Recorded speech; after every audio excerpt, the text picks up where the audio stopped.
नमस्कार। आपका अखबार के YouTube चैनल पर आपका स्वागत है। मैं हूं प्रदीप सिंह। कल यानी 5 अगस्त शुक्रवार, दिन और तारीख दोनों ध्यान से सुनिए। 5 अगस्त शुक्रवार। अब इस तारीख और दिन का महत्व समझिए। और इस प्रदर्शन का, कांग्रेस का जो प्रदर्शन था, कहने के लिए महंगाई के विरोध में, बेरोज़गारी के विरोध में, लेकिन उस विषय से, उस मुद्दे से कोई लेना देना नहीं था इस प्रदर्शन का। ये बहुत सोचा समझा हुआ प्रदर्शन था कांग्रेस पार्टी का। और मुझे लगता है कि जब से सत्ता से बाहर गई है पार्टी, तब से उसका ये पहला ऐसा कार्यक्रम है जिसके जरिए उसने एक संदेश देने की कोशिश की है, और बहुत गंभीर संदेश देने की कोशिश की है। और वो संदेश ऐसा है जिससे हमको, आपको, सबको, जिसकी चिंता करनी चाहिए, जिससे परेशान होना चाहिए। क्यों ये सब कह रहा हूँ, आपको बताता हूँ। पहले बात ये कि 5 तारीख क्यों चुनी गई। 5 तारीख को इस देश के इतिहास में 2 घटनाएं हुई, और हालिया इतिहास की बात कर रहा हूँ, बहुत पुराने समय की बात नहीं कर रहा हूँ।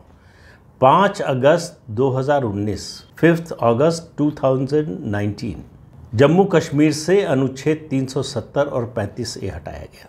जम्मू कश्मीर का औपचारिक रूप से, पूर्ण रूप से, बिना किसी शको शुबा के, बिना किसी शर्त के विलय भारत में हो गया, इसकी तस्दीक थी ये। और ये जब सरकार ने ये कदम उठाया तो विरोध किसने किया? पाकिस्तान ने। दूसरा चीन, तीसरा तुर्की, उनका तुर्की नाम हो गया है अब, तुर्की। ये 3 देशों ने विरोध किया इसका, किसी इस्लामिक देश ने इसका विरोध नहीं किया। और सुनिए, इसके अलावा भारत में महबूबा मुफ्ती, नेशनल कॉन्फ्रेंस के दोनों पिता पुत्र नेता फारूक अब्दुल्ला, उमर अब्दुल्ला, और कांग्रेस पार्टी इसके विरोध में थी। कल जम्मू कश्मीर में कांग्रेस पार्टी ने भी पीडीपी के साथ विरोध किया। देश के इंटीग्रेशन, एकीकरण का विरोध कौन कर रहा है, पहचान लीजिए। उस दिन विरोध प्रदर्शन का मतलब क्या है, ये समझ लीजिए। दूसरी घटना हुई 5 अगस्त 2020 को। अयोध्या में भव्य राम मंदिर के निर्माण का भूमि पूजन हुआ, प्रधानमंत्री ने किया। इस देश के इतिहास में, मतलब ये ऐतिहासिक तारीख है। सनातन धर्म की पुनर्स्थापना का उद्घोष था ये। 550 साल की लड़ाई के बाद ये विजय मिली थी। उसका जश्न पूरे देश में हुआ, पूरे देश ने खुशी मनाई, सबने दिए जलाए अपने घर। ये रिएक्शन था देशवासियों का, और कांग्रेस उसको विरोध दिवस के रूप में मना रही है। ये जो अमित शाह ने, केंद्रीय गृह मंत्री अमित शाह, और उत्तर प्रदेश के मुख्यमंत्री योगी आदित्यनाथ ने कहा कि ये राम मंदिर का विरोध है, तो इसमें कुछ गलत मत मानिए। भले ही कांग्रेस का रिएक्शन इस पर हो, ये बंटवारा करने के लिए, सांप्रदायिक नज़रिए से देखने के लिए बहुत छोटी मानसिकता का रिएक्शन है, कुछ भी कहते रहे, लेकिन जो योजना थी उसके पीछे यही संदेश था। जम्मू कश्मीर का इंटीग्रेशन और सनातन धर्म की पुनर्स्थापना का उद्घोष, इन दोनों का विरोध करना था।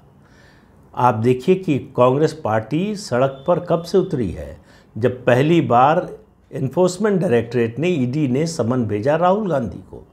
तब से अब तक 5 बार राहुल गांधी की पेशी हुई, 3 बार सोनिया गांधी की। हर मौके पर कांग्रेस ने विरोध प्रदर्शन किया।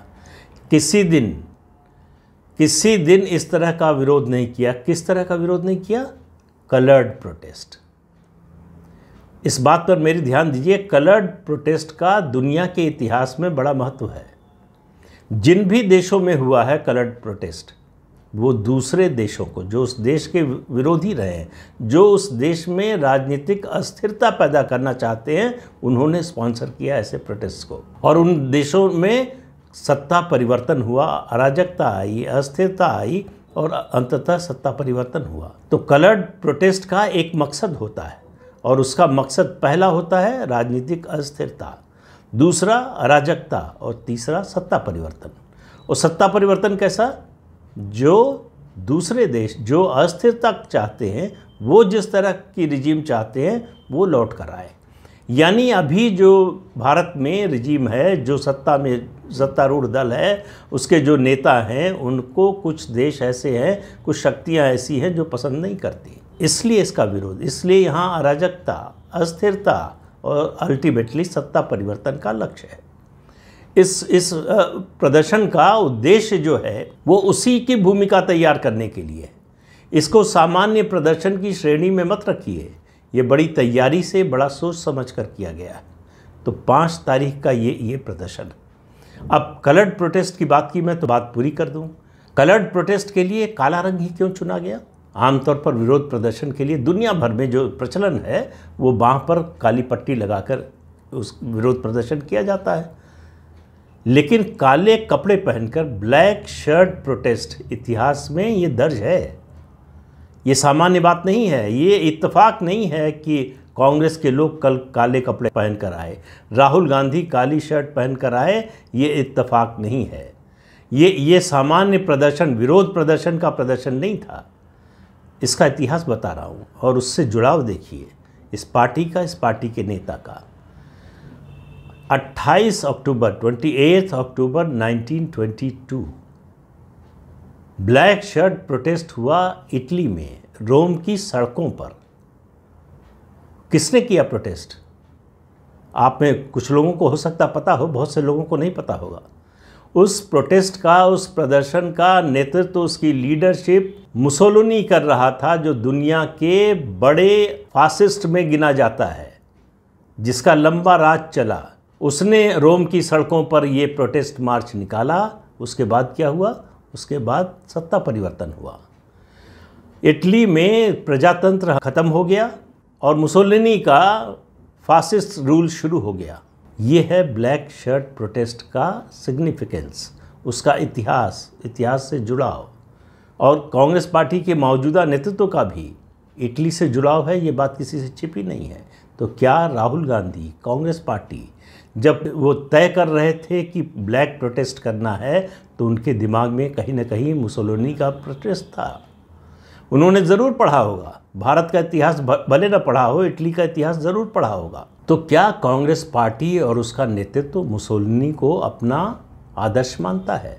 आप देखिए कल प्रेस कॉन्फ्रेंस की राहुल गांधी ने क्या कहा। मतलब सुनकर हंसी आती है, समझ में नहीं आता, हंसें, रोएं, खींचें, नाराज़ हों, क्या किस तरह का भाव प्रदर्शन करें, समझना मुश्किल होता है। क्यों कह रहा हूँ? कल राहुल गांधी ने कहा कि इस देश में फासिज्म आ गया है, डेमोक्रेसी ख़त्म हो चुकी है, अब डेमोक्रेसी नहीं है, प्रेस की आज़ादी पहले से बोल रहे ख़त्म हो चुकी है, प्रेस बिका हुआ है, सब गोदी मीडिया है, मोदी जी ने सबको खरीद लिया है, विपक्ष की आवाज़ कोई दिखाना और या बताना नहीं चाहता। प्रधानमंत्री आवास और प्रधानमंत्री कार्यालय से 2-2.5 किलोमीटर पर बैठकर राहुल गांधी इस देश के सबसे लोकप्रिय नेता और प्रधानमंत्री के खिलाफ ये सब बोल रहे थे। लेकिन डेमोक्रेसी ख़त्म हो गई है, फासिज्म आ गया है, और देश के सभी न्यूज़ चैनल लाइव टेलीकास्ट कर रहे थे। आज के अखबारों में, अगले दिन के अखबारों में, यानी आज शनिवार को बात कर रहा हूँ, आज के अखबारों में, सभी अखबारों में प्रमुखता से एक खबर छपी है राहुल गांधी की प्रेस कॉन्फ्रेंस और कांग्रेस के प्रोटेस्ट की। लेकिन देश में जनतंत्र खत्म हो गया है, प्रेस की आज़ादी खत्म हो चुकी है, मीडिया बिक चुका है, सब मोदी के गुलाम हो गए हैं, सब गोदी मीडिया है, और इसके बावजूद राहुल गांधी की खबर छपती है, कांग्रेस पार्टी की खबर प्रमुखता से छपती है। तो आप समझिए कि राहुल गांधी जो कह रहे हैं और जो हकीकत है उसमें कितनी चौड़ी खाई है। उनकी बातों का वास्तविकता से दूर दूर तक कोई लेना देना नहीं है। समस्या एक ही है कि इस देश की जनता कांग्रेस पार्टी और उसके नेतृत्व को बार बार रिजेक्ट कर रही है। इसलिए ये खीज, ये झल्लाहट, ये नाराज़गी। और बताता हूँ, अब मैंने अभी तक तारीख की बात की, ब्लैक शर्ट प्रोटेस्ट की बात की, अब दिन पर आइए, शुक्रवार का ही दिन क्यों चुना गया? शुक्रवार का पिछले कुछ महीनों में जो घटनाएं हुई हैं, बड़ा सीधा संबंध है। जुमे का दिन है, मस्जिद से निकलकर लोगों ने दंगा किया। लगातार 2 जुम्मे के दिन हुआ उत्तर प्रदेश के कानपुर, प्रयागराज, सहारनपुर में, इसके अलावा देश के दूसरे कई प्रदेशों में।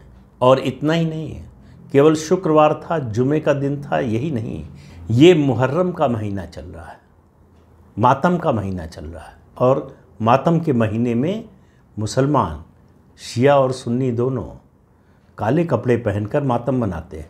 तो क्या राहुल गांधी और कांग्रेस पार्टी मातम मना रही थी? किस बात का? महंगाई की याद 8 साल बाद क्यों आई? और किस मुद्दे पर? जीएसटी लगाने पर। जो जीएसटी 5% लगी है, वो जीएसटी रिजीम आने से पहले वैट 6% लगता था उन्हीं सामानों पर जिन पर 5% लगी है।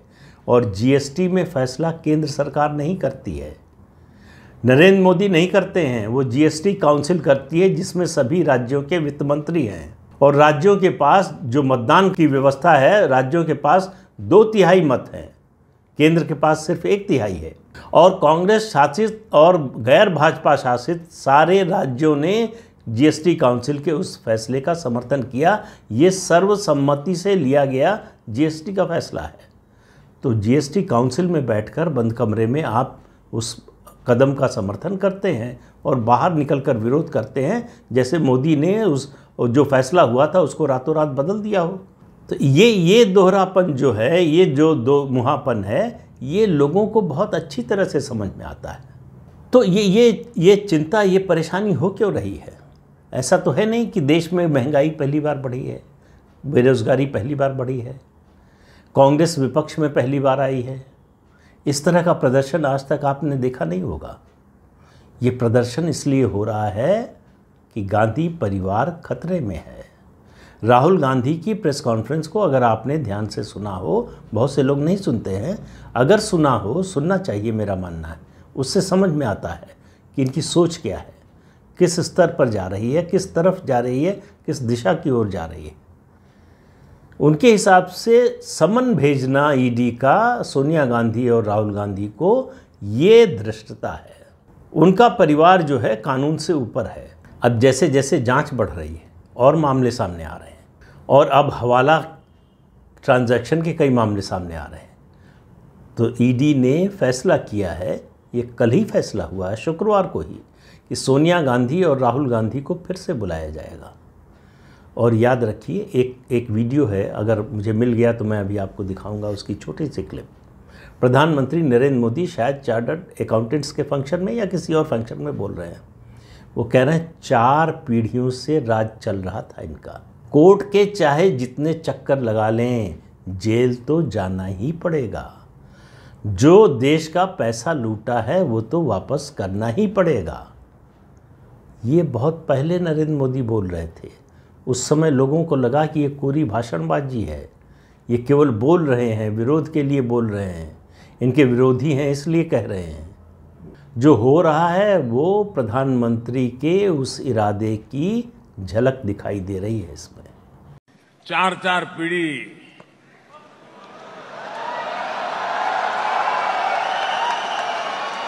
उनको नाम लेते ही देश कांपता था।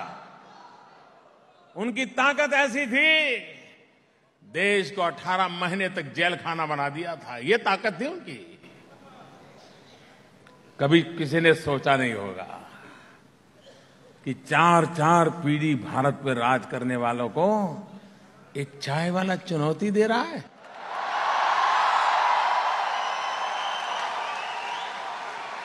कभी किसी ने सोचा होगा? और भी उनके सारे सागरी दरबारी लोग हैं, वो भी कोर्ट के चक्कर काट रहे हैं।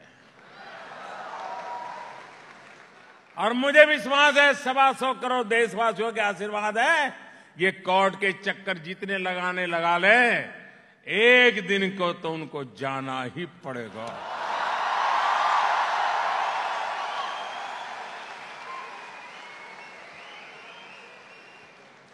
देश का जिन्होंने लूटा है उन्होंने लौटाना ही पड़ेगा। तो ईडी की जांच जैसे जैसे बढ़ रही है, होता है ना कि जैसे जैसे दलदल में अगर कोई फंस जाए, जितना निकलने की कोशिश करता है उतना और डूबता जाता है। तो ईडी की जांच से उससे निकलने की जितनी कोशिश कर रही है कांग्रेस पार्टी, खासतौर से राहुल गांधी और सोनिया गांधी, उतना उसमें धंसते जा रहे हैं। दिन पर दिन जो जो तथ्य सामने आ रहे हैं, उनके बचने की कोई संभावना दूर दूर तक दिखाई नहीं दे रही है। ऐसे में उनकी बौखलाहट, उनकी परेशानी, उनकी चिंता, ये बढ़ती जा रही है। उनको इस बात का यकीन नहीं हो रहा है कि उनके साथ ये हो सकता है। कल का प्रदर्शन और ये कलर्ड प्रोटेस्ट जो है वो इस बात का संकेत है कि इसमें कुछ बाहरी तत्व, विदेशी तत्व निश्चित रूप से इंटरेस्टेड है कि किसी तरह से भारत में अस्थिरता, राजनीतिक अस्थिरता पैदा हो। लेकिन वो शायद भारत के मतदाताओं को, भारत के लोगों की जो सहज बुद्धि है, जिसको कॉमन सेंस कहते हैं, और पॉलिटिकल सेंस, दोनों को नहीं समझते हैं। भारत में इस तरह से परिवर्तन नहीं होने वाला है। भारत में किसी बाहरी ताकत की ये ताकत नहीं है कि वो इस तरह का परिवर्तन करा सके।